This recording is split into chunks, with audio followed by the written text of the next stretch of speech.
कानी बहू। किशोरी लाल जी के बेटे राघव की शादी की बात जगह जगह चल रही थी, लेकिन किशोरी लाल जी को कोई लड़की पसंद ही नहीं आती थी। और उसकी एक ही वजह थी, किशोरी लाल जी का लालची होना। उनको लड़की वालों से मोटा दहेज चाहिए था और इसी चक्कर में एक दिन वो एक बहुत पैसे वाले के घर अपने बेटे का रिश्ता लेकर पहुंचे। उस आदमी का नाम था ओम प्रकाश। देखिए किशोरी लाल जी, मेरी एक ही बेटी है और मेरी सारी संपत्ति जायदाद सब कुछ मेरी बेटी नैना का ही है। पापा, नाम से लगता है बहुत खूबसूरत होगी। कितना अच्छा नाम है ना, नैना। ओ, वैसे बात तो सही है आपकी। अब इतना पैसा है, जमीन जायदाद है, इकलौती बेटी, आप भी क्या करेंगे? सब कुछ उसे ही देंगे ना। बिल्कुल ठीक पहचाना आपने। बस बेटी की शादी और सारी जायदाद उसके नाम। पापा, बिना देखे हाँ कर दीजिए ना। इतना अच्छा रिश्ता फिर कहाँ मिलेगा? माला माल हो जाएंगे हम। मैं अपनी बेटी को बुलाता हूँ। अरे नहीं नहीं नहीं नहीं, आपकी बेटी का नाम नैना है, सुनकर ही लगता है बहुत सुंदर होगी। रहने दीजिए अंकल, मैं तो आपकी बेटी के नाम से ही इतना खुश हो गया हूँ कि उसे बिना देखे शादी करने को तैयार हूँ। अब तो मैं उसका चेहरा सीधे शादी के बाद ही देखूंगा। और इस तरह राघव नैना का चेहरा नहीं देखता और उससे शादी कर लेता है। शादी के बाद अपनी सुहाग रात पर जब राघव नैना का घूंघट उठाकर देखता है तो नैना की आंखें बंद थी। कितनी खूबसूरत हो तुम नैना, जरा अपनी आंखें खोलकर मेरी तरफ देखो तो सही। नहीं, मुझे शर्म आती है। अरे, मैंने तुम्हें शादी से पहले भी नहीं देखा, और अब अगर तुम आंखें खोलकर मुझे देखोगी भी नहीं तो मुझे अच्छा कैसे लगेगा? इससे पहले कि नैना अपनी आंखें खोलकर राघव की तरफ देखती, अचानक से लाइट चली गई और राघव नैना को पूरी तरह से देख भी नहीं पाया। अगली सुबह नैना राघव के लिए नाश्ता बनाकर लेकर आई। अरे ये क्या, आधा पराठा सीका हुआ है और आधा बिल्कुल कच्चा। ये तुमने क्या किया नैना? बहू, तुमने क्या आधा पराठा तवे से नीचे लटका कर रखा था, जो आधा सिका है और आधा कच्चा? मुझे जितना दिखेगा उतना ही तो सीखूंगी ना पापा जी। जहाँ जहाँ मुझे नजर आ रहा था वहाँ मैंने सीख लिया, और जहाँ जहाँ नहीं दिखा वहाँ कच्चा रह गया होगा। इसका क्या मतलब है? ये कैसा मजाक कर रही है तुम? अरे बहू, तुमने इतना लंबा घूंघट क्यों लगाया हुआ है?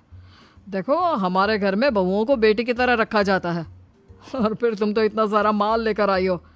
देखो, ये घूंघट डालकर रखने की कोई ज़रूरत नहीं है। हाँ नैना, पापा जी ठीक कह रहे हैं, तुम तो आराम से रहो, अपना ही घर समझो। नैना अचानक से अपना घूंघट उठा लेती है। अरे ये क्या पापा, नैना की तो एक आंख फूटी हुई है। नाम से नैना, लेकिन ये तो कानी बहू निकली।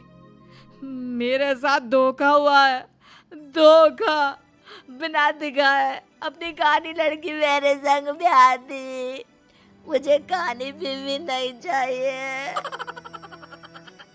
मुझे अभी ओम प्रकाश जी से बात करनी पड़ेगी। आखिर उन्होंने मेरे साथ ऐसा किया क्यों? अरे, आप लोगों ने ही तो पापा से कहा था कि आप लोग शादी से पहले मुझे देखना नहीं चाहते। अब मेरे पापा पर क्यों इल्जाम लगा रहे हैं? अरे लेकिन उन्हें बताना तो चाहिए था ना कि तुम कानी हो, एक आंख से तुम्हें दिखाई नहीं देता। किशोरी लाल और राघव नाराज होकर ओम प्रकाश को अपने घर बुलाते हैं। पापा जी, ये आपने क्या किया? शादी से पहले बताया क्यों नहीं कि नैना की आंखों में परेशानी है?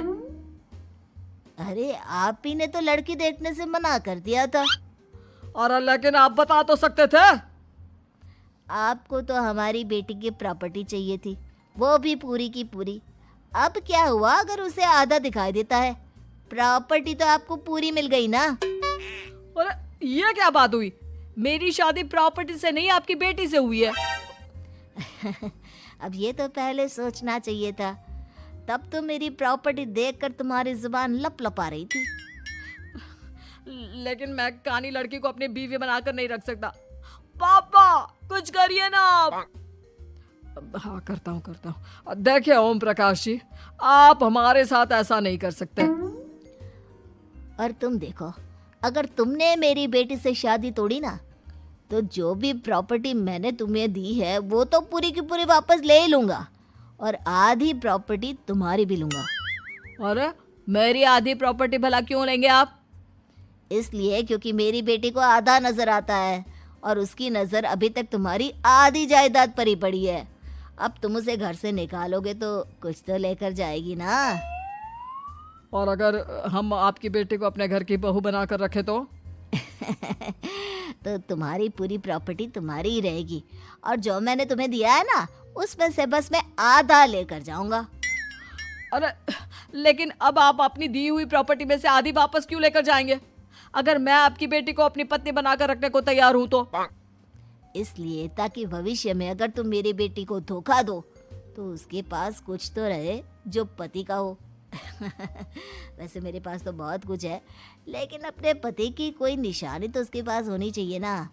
अब अगर तुमने मेरी बेटी को कानी कहा तो तुम्हें प्रॉपर्टी भी कानी ही मिलेगी, पूरी नहीं। जमाए राजा।